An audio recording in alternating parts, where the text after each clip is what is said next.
our inability to not permanently be improving and sit with growth, as opposed to just allowing ourselves to enjoy things. Mm-hmm. I've got this idea, I've thought about this a good bit over the last few years, that if you're not particularly happy with the person that you are, self-improvement and personal growth offer a very unique kind of solution to it. But it's a phantom solution, because what it says is, yeah, you might not be happy with yourself now, but look at how quickly you're improving. Tomorrow you might be worthy of love. You don't feel like the world is going to give you love or acceptance or praise, or like you're enough, or you're guilty and ashamed about the things that you want. Like, who dares want what you want? Like, you just put your nose on the fucking grindstone and keep going. And it's a way of not having to sit with emotion. It's a way of not having to sit with the things that you're feeling, because you think, well, if I'm moving so quickly and if I'm improving so fast, it doesn't matter that I don't like me right now, because tomorrow me might be sufficiently acceptable.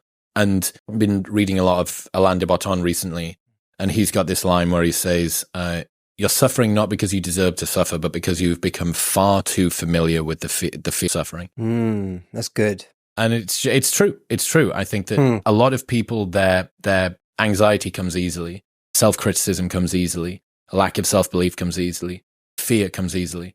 All of those things are just home base. So it's not that you don't feel emotion. It's just that you have a very narrow band of emotions that you're prepared to sit in. What comes easiest for you? Guilt, really, really good. Like, guilt's probably the number one, I think. And just, you should be doing more. This isn't enough. You should be better. You should have done things in a different way. And even if you have had a victory, that victory itself isn't enough. There is more to be done. There is always more to be done. Yeah, I relate to that.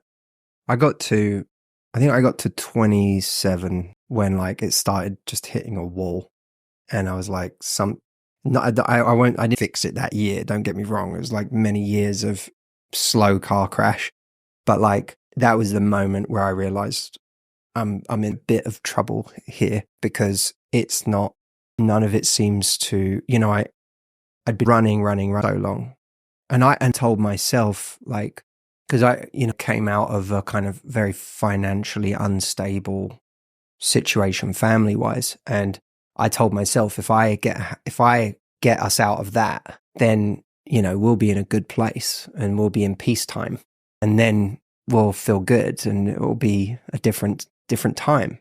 And peacetime just never came for me. I never got to a point where I'd like done enough or made it safe enough that it felt like peacetime. It's like having a wartime president that doesn't know what to do now that there's no war fighting to fight. It's like, and for me, it was a really scary place to be, because I was like, I remember thinking something's really wrong with me. Like I'm a real kind of sense of internal panic, which is a very challenging thing to have when you're working with so many people and you're supposed to be the guy that's holding it together and giving other people advice. Who the fuck is this guy giving everyone advice when the texture of his mind is just and it's I feel sorry sometimes for people who and I say this knowing full well that I fit into this category, but I feel sorry for people who step into wanting to know it all too fast, because you don't leave yourself room to student and to just be someone who's growing and figuring it out. And I don't think I left myself that room. And it's a guru's curse in a way. It is. And I had so much of what I dealt with, I dealt with so shamefully and in private, because I felt that it wasn't okay for me to have those kinds of challenges. And I carried, mine's the person that you are. 100%. I carried a lot of shame around that. And, those moments are actually very beautiful, because you get your chance to like sort of, you get humbled. And from that humility, you get to say, okay, something about what I'm doing is broken.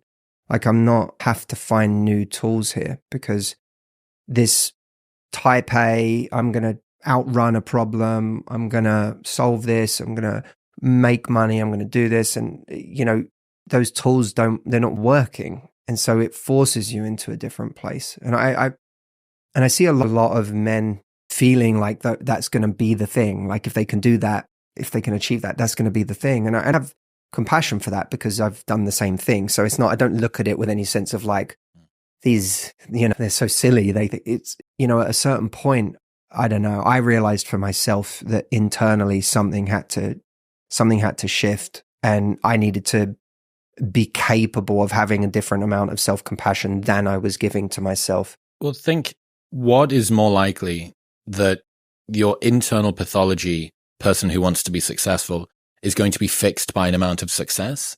Like, is that really the thing? Because is it about the lack of success? Is it about the world not recognizing your brilliance? Is that really what it is? Or is it, if you sit and sort of wait with it, is it something else? Will Smith, in his memoir, he said, when I was broke and miserable, I had hope. But when I was rich and miserable, there was nothing left. That's and right. It's like, yeah. And unfortunately, there are a few lessons I think you literally cannot learn unless you learn them yourself. You can hear this story a million times. Yeah, but not for me. Not for me. Once I've got a house, and once I've got the car, and once I've got the financial security, and once I'm respected by the world, all of these things, once those things are lined up, yeah, these guys, they said it didn't work for them, but really, how doesn't it work? Because your challenge is you as a person who doesn't feel like they've achieved what they want to yet in the world are so front and center.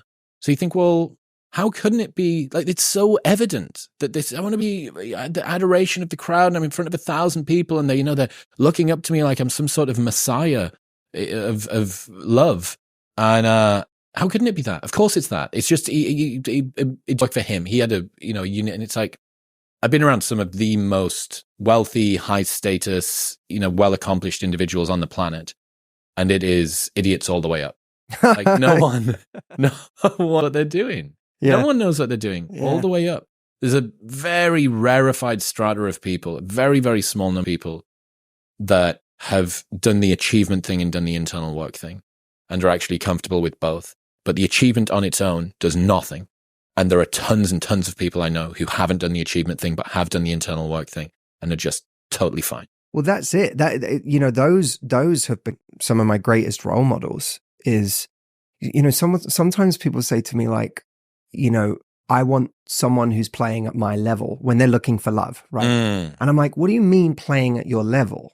Like, what does that even mean? And it's usually some version of someone whose ambitions and success in their career is on par with where I'm at, or someone who's similarly. And it's like, I think that is such a boring way of looking at life, because some of the people I know that are the best people to be around are the people that never needed to do that in the first place for a sense of significance. Like, how many of us that have achieved a lot were driven by some disease? Fear of insufficiency, a crippling self-doubt, a desire to be loved by the world. Yeah. Unnecessary amount of validation. And then when we get there, we have the audacity to say, I want someone with the same disease. I might start to realize that some of the people that didn't feel the need to do this, that might be the healthiest thing about them. Yeah. I mean, I think it's for the current world of internet dating. We spoke about this last time, that rising socioeconomic status of women can make it difficult for them to date. In some regards, women tend to want to, I would imagine you'll hear playing on my level much more from women than you do from guys. And yeah, if you look at that, especially as a woman who's got that level of drive, like you are more of a pathology among your sex than the male equivalent, right? You're even more of an outlier. And to think, I think it's a dangerous thing to assume. When, like, one of my favorite things about my wife Audrey is that we lived very different lives leading up to meeting each other, and it meant that we had very different things that we were bringing to the table for each other. Like, she had done way more like internal finding peace type work than I had. I'd just been running, and she'd been finding a deeper level of peace. And so the peace that she had found was, for me, a huge part of the energy that when I was around her, I was inspired by it, because I was like, she's figured something out that I haven't. Yeah. And I want to understand that. That's like, that for me, that was like a she was a warrior in a different way, on a different level. And I was like, I got to understand this. What has she learned? And she's learned things from me. But that idea, you know, it's this of fetishization of success and ambition and all of these things that we do that puts these people on a pedestal. Some of the people that inspire me the most are people in my own family that are just very happy. They're just like people.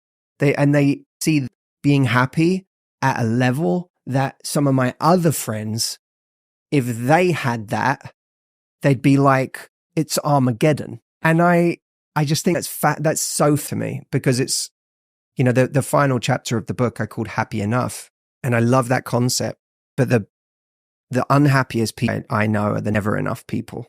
And there's so many of them. And I like how to condition myself to stay out of that category, because I'm capable of being in that category. It's not that I'm above that. I just have to condition myself to get out of that, because it just ends. Isn't it interesting that there's a lot of content on the internet at the moment about dating, mating dynamics and stuff? Almost no one ever talks about love. Like, it's very rare. If you look at the most popular channels on YouTube, even mine to some extent, you know, it's this sort of sterile, transactional, commercial value for value exchange. That's what people are talking about. They're talking about it in this sort of like performatively autistic, like you give me the thing and I give you the thing and our values meet. Like it's a currency of some kind. And so rarely do we actually talk about, all right, yeah, and like, how does this make you feel? And what's the love between you two people like? And I think that is a conversation that's wildly missing from a lot of this talk.